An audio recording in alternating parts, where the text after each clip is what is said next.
Hello दोस्तों, हम करेंगे यूपी पुलिस कांस्टेबल के प्रीवियस ईयर क्वेश्चन। और इस वीडियो में हम करेंगे, ये क्वेश्चन पेपर पूछा गया था 27/1/2019 को सेकंड शिफ्ट में। इसमें जितने भी क्वेश्चन आए थे हिंदी लैंग्वेज के, हिंदी भाषा के सारे इस वीडियो में कवर करेंगे। हमारी बुक आती है किन पब्लिकेशन की, सारे क्वेश्चन ठीक है। इसी बुक का हम करें वीडियो सोल्यूशन, और इसमें रहेंगे सारे के सारे वो क्वेश्चन जो हिंदी के थे। फर्स्ट क्वेश्चन है, एक छंद में कितने चरण होते हैं? आप पहले खुद से ट्राई करेंगे, ठीक है ना। क्वेश्चन आपको समझ में आना चाहिए और खुद से ट्राई करेंगे पहले। तो को ध्यान रखेंगे दोस्तों, इसका राइट आंसर होगा ऑप्शन फर्स्ट, 4। एक छंद में 4 चरण होते हैं। और ध्यान रखेंगे, चरण छंद चौथा हिस्सा होता है, और चरण को पद भी कहा जाता है। और ध्यान रखेंगे दोस्तों, हर चरण में वर्णों या मात्राओं की संख्या निश्चित होती है। और कितने होते हैं? 4। Option first is correct. Question number 2, निम्नलिखित में से 4 विकल्पों से उस विकल्प का चयन करें जो दिए गए मुहावरे का सही अर्थ वाला विकल्प है। गीदड़ बबकी। गीदड़ बबकी मुहावरे का अर्थ है दोस्तों क्या देना? कोरी धमकी देना। ठीक है, option first is correct. Question number 3, रस का संबंध किस धातु से माना जाता है? तो रस का संबंध दोस्तों ध्यान रखेंगे, ये माना जाता है श्रय धातु से। ठीक है ना। रस काव्य का मूल आधार प्राण तत्व अथवा आत्मा है, और रस का संबंध श्रय धातु से माना गया है। ध्यान रखेंगे, option first is correct. Question number 4, निम्नलिखित में से 4 विकल्पों में से उस सही विकल्प का चयन करें जो निर्देशानुसार वाक्य परिवर्तन वाला सही विकल्प है। हाथी ने केला खाया। हाथी ने केला केला खाया, तो इसका राइट आंसर होगा था हाथी द्वारा केला खाया गया। ठीक है ना। क्रिया के जिस रूप में कर्म प्रधान हो उसे कर्मवाच्य कहते हैं। और आप किस में कन्वर्ट करना है? ये कर्मवाच्य। ठीक है, जैसे कि हाथी द्वारा केला खाया गया। इसका राइट आंसर होगा option third is correct. Question number 5, इनमें से किस चिन्ह का अर्थ आधा रुकना है? तो आधा रुकना होता है दोस्तों, उसे बोलते हैं हम अर्धविराम। और ये चिन्ह होता है, ये ऐसे होता है। ठीक है, तो इसमें कौन सा है? Option first. क्वेश्चन नंबर 6, निम्नलिखित में से 4 विकल्पों में से दिए गए शब्द में से सही समास वाला विकल्प पहचानिए। दशानन। ठीक है, दशानन में दोस्तों कौन सा समास है ये आपको बताना है। तो दशानन का कैसे बनेगा? 10 हैं आनंद जिसके, तो यहाँ समास है कौन सा? बहुब्रीहि। बहुब्रीहि समास का उदाहरण है दोस्तों ये। ऐसे शब्द का विग्रह करने पर नवीन शब्द प्राप्त होते हैं नए, जैसे दशानंद। ठीक है, 10 सिर है जिसके, कितने हैं? 10 सिर। तो इसका राइट आंसर होगा ऑप्शन फर्स्ट। क्वेश्चन नंबर 7, उस विकल्प का चयन करें जो शब्द वाक्य का सबसे अच्छा एक शब्द विकल्प है जो किसी भी स्थिति में टाला ना जा सके दोस्तों। ठीक है, जो किसी भी स्थिति में टाला ना जा सके उसे बोलते हैं अनिवार्य। ऑप्शन थर्ड इज करेक्ट, अनिवार्य, आवश्यक। ठीक है। क्वेश्चन नंबर 8,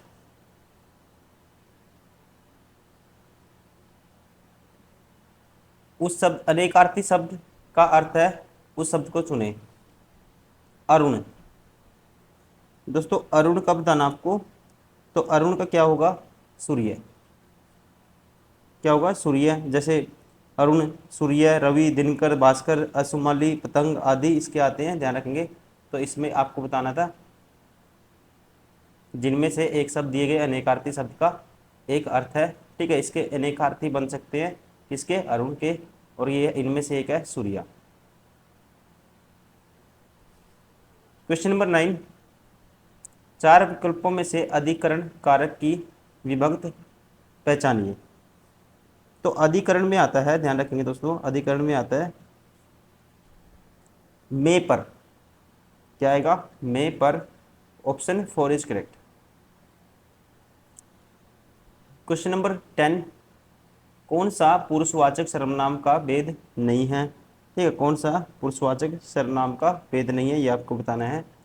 देखो, अन्य पुरुष, मध्यम पुरुष, उत्तम पुरुष दोस्तों, लेकिन अति उत्तम पुरुष ये नहीं है। ठीक है, सर्वनाम के 6 भेद होते हैं, उनमें से पहले में पुरुषवाचक सर्वनाम आता है और पुरुषवाचक सर्वनाम के 3 भेद होते हैं, उत्तम, मध्यम, अन्य।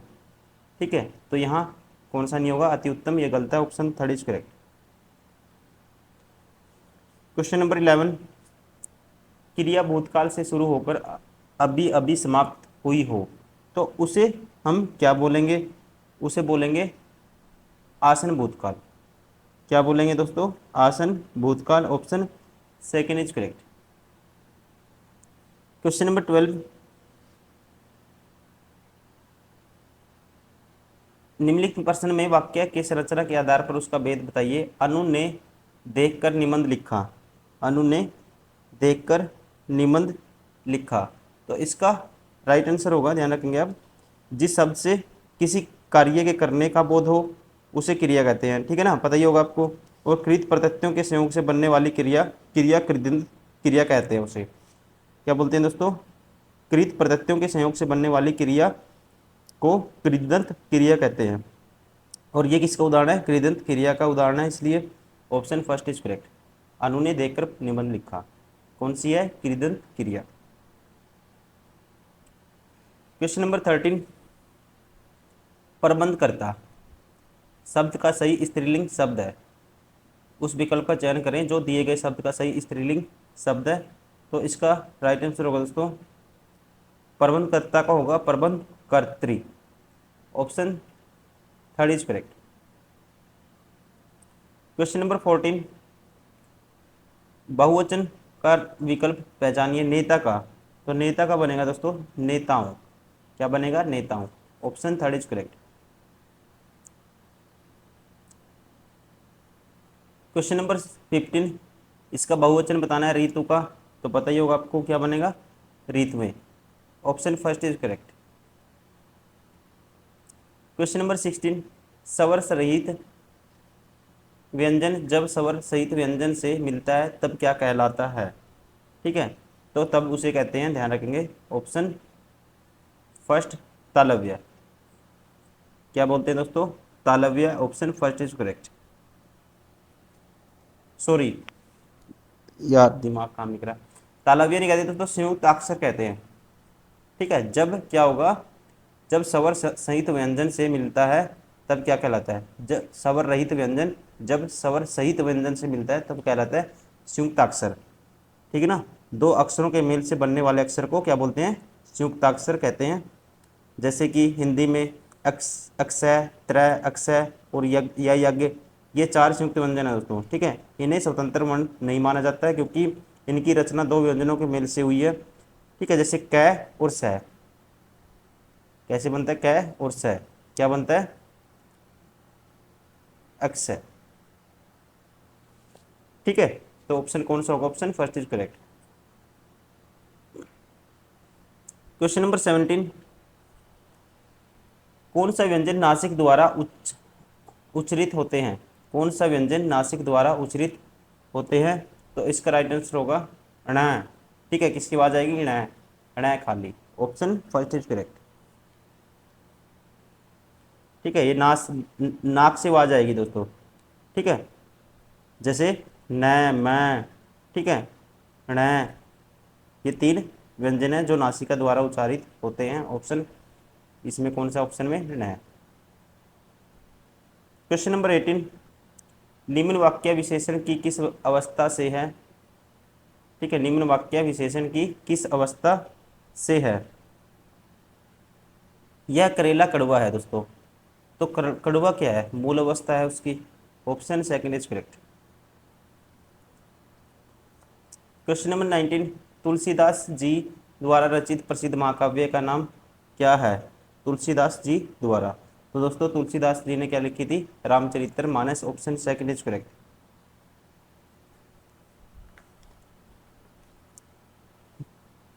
क्वेश्चन नंबर 20, रंगभूमि किस प्रसिद्ध लेखक द्वारा रचित उपन्यास है, रंगभूमि है दोस्तों, ध्यान रखेंगे, प्रेमचंद का।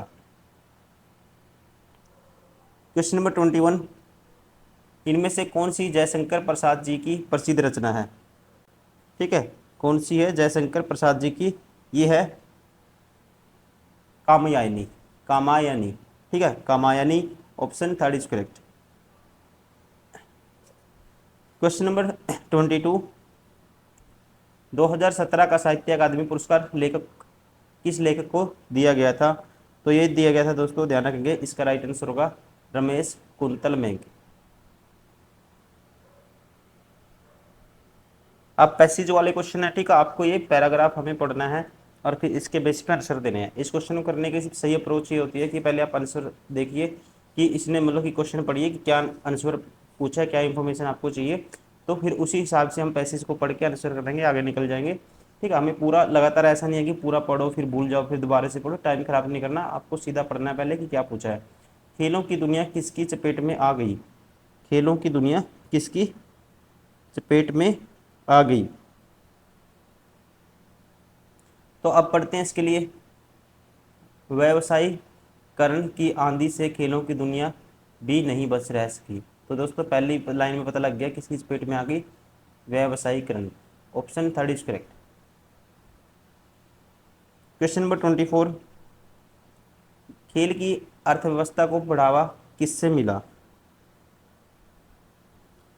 तो यहाँ से देखो अब इसके लिए पढ़ना पड़ेगा। आज खेलों का अपना एक अलग अर्थशास्त्र है। पिछले दिनों में भारत में आयोजित इंडियन प्रीमियर लीग यानी आईपीएल ने यह साबित कर दिया कि खेलों का बाजारीकरण किस हद तक किया जा सकता है और यह कितने भारी लाभ का सौदा है।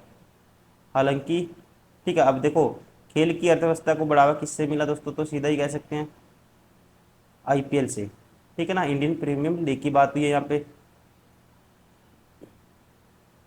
खेल की, ये देखो आईपीएल ने खेल की अर्थव्यवस्था को ये रहा विस्तार दिया है। क्वेश्चन नंबर 25, बाजार का खेलों पर होने वाले प्रभाव का असर और किस पर दिखाई दे रहा है? तो अभी देखते हैं, इसके लिए पढ़ना पड़ेगा। अर्थव्यवस्था तो चलो हमने पढ़ ही लिया। हालांकि पहले से क्रिकेट में पैसों का भरमार रही है, लेकिन आईपीएल ने इस खेल की अर्थव्यवस्था को ऐसा विस्तार दिया है कि इसका असर लंबे समय तक बना रहेगा। एक अनुमान के अनुसार भारत में खेल उद्योग का आकार 10,000 करोड़ रुपए सालाना तक पहुंच गया है। खेलों ने उत्सव का रूप धारण कर लिया है, यह हमारे दिन प्रतिदिन के जीवन पर प्रभावित करते हैं। बाजार ने खेलों को एक ऐसे उद्योग में तब्दील कर दिया है कि इससे सामान्य जनजीवन पर भी असर पड़ने लगा है। ठीक है, तो दोस्तों सामान्य जनजीवन पर मतलब कि ऑप्शन थर्ड इज करेक्ट, आम लोगों पर।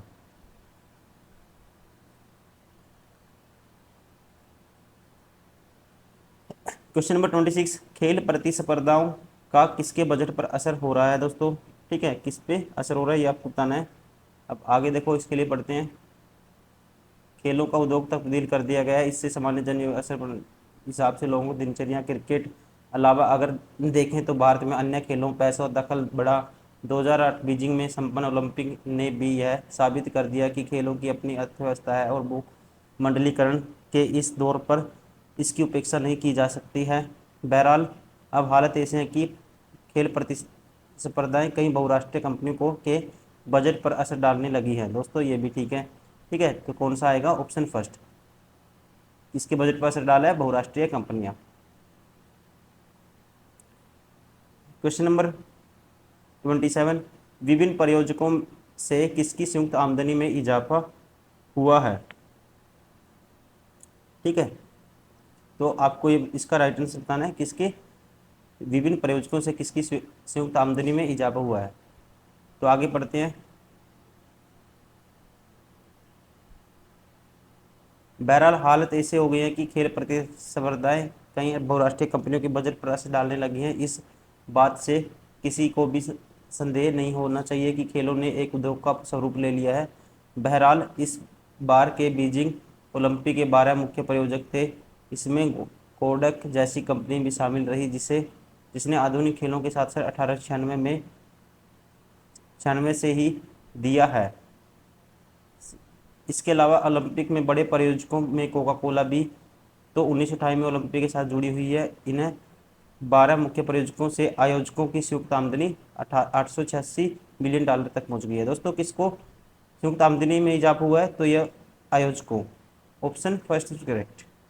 क्या आएगा, ऑप्शन फर्स्ट इज करेक्ट, आयोजकों। क्वेश्चन नंबर 28,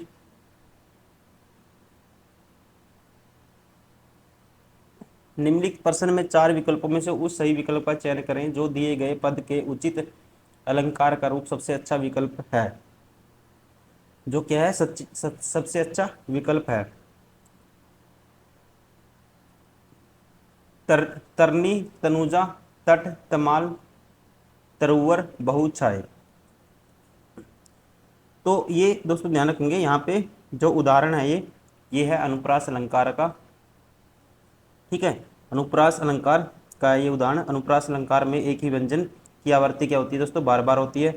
और अनुप्रास का अर्थ मतलब कि वस्तु को अनुक्रम में रखना होता है। जैसे तरीन, तनुजा, तट, तमाल, तरुवर, बहु, छाय में तय की आवृत्ति बार बार हुई है। तो कौन सा अलंकार है ये, अनुप्रास अलंकार। क्वेश्चन नंबर 29, उस विकल्प का चयन करें जो रेखांकित शब्दों का सही अवयव का भेद हो। आज दिन भर वर्षा होती रही, आज दिन भर वर्षा होती रही दोस्तों, तो इसका कौन सा होगा, क्रिया विशेषण अवयव। ठीक है ना, दिया गया वाक्य क्रिया विशेषण अवयव है, क्योंकि जिन शब्दों से क्रिया की विशेषता का पता चलता है उन्हें क्या बोलते हैं, क्रिया विशेषण। और इस वाक्य में क्या है दोस्तों, दिन भर विशेषण क्या है, दिन भर विशेषण को दर्शाता है। आज दिन भर वर्षा होती रही, तो यह है क्रिया विशेषण, option first is correct. Question number 30, निम्नलिखित प्रश्न में चार विकल्पों में से उस सही विकल्प का चयन करें जो अशुद्ध वाक्य के शुद्ध रूप का सबसे अच्छा विकल्प है। अशुद्ध वाक्य के शुद्ध रूप का, आप नानी के घर जाओ, आप नानी के घर जाओ। तो इसका दोस्तों आपको बताना है अशुद्ध वाक्य के शुद्ध रूप का सबसे अच्छा विकल्प बताना है। तो ये आएगा, आप नानी के घर जाइए। ठीक है, option first is correct. Question number 31, सही समान अर्थ वाला शब्द कौशल। कौशल का दोस्तों पता ही होगा आपको। ठीक है, कौशल के बहुत सारे मतलब होते हैं, जैसे कोई इंसान निपुण हो, पटुता, पाटव, चालाकी, दक्षता। ठीक है, तो इसका आएगा कौशल का मतलब दक्षता, जिसमें क्या हो, इफिशियंसी हो इंसान में काम करने में। ठीक है, इस टाइप का बोल, इसका मीनिंग निकलता है दक्षता, कौशल। क्वेश्चन नंबर 32, उस विकल्प का चयन करें जो सही विकल्प है। अवगुण शब्द में डैश उपसर्ग है। दोस्तों अब्दुल, कौन सा, अवगुण। तो अवगुण में उपसर्ग क्या है, अब प्लस गुण बनेगा ये, तो उपसर्ग होगी जो स्टार्टिंग में लगता है। अब option third is correct. Question number 33, उस विकल्प का चयन चयन करें जो प्रत्यय से नहीं बना है। ठीक है, जिसमें प्रत्यय नहीं लगा है उसका हमें बताना है। देखो दोस्तों, लालिमा, लालिमा में क्या है, ईमा, ईमा प्रत्यय से बना है ये। आपको बताना है जो नहीं बना है। शक्तिमान में मान प्रत्यय है, बाद में लगते हैं प्रत्यय। ठीक है, टुकड़ी में दोस्तों डी प्रत्यय है ये वाला। ठीक है, तो सफल में कोई प्रत्यय नहीं है, option four is correct. Question number 34, सही तद्भव रूप है। ग्राम का सही तद्भव रूप आपको बताना है। दोस्तों ध्यान रखेंगे, संस्कृत के वे शब्द जो हिंदी भाषा में ज्यों के त्यों आते हैं उसे क्या बोलते हैं, तत्सम कहलाते हैं। और जिन शब्दों में परिवर्तन करके हिंदी भाषा में सम्मिलित करते हैं उसे तद्भव कहलाते हैं। वो क्या कहलाते हैं, तद्भव कहलाते हैं। जैसे ग्राम का क्या बनेगा दोस्तों, कन्वर्ट हो जाएंगे गांव। ठीक है, तो इसका क्या होगा, तद्भव रूप होगा ऑप्शन सेकंड, गांव।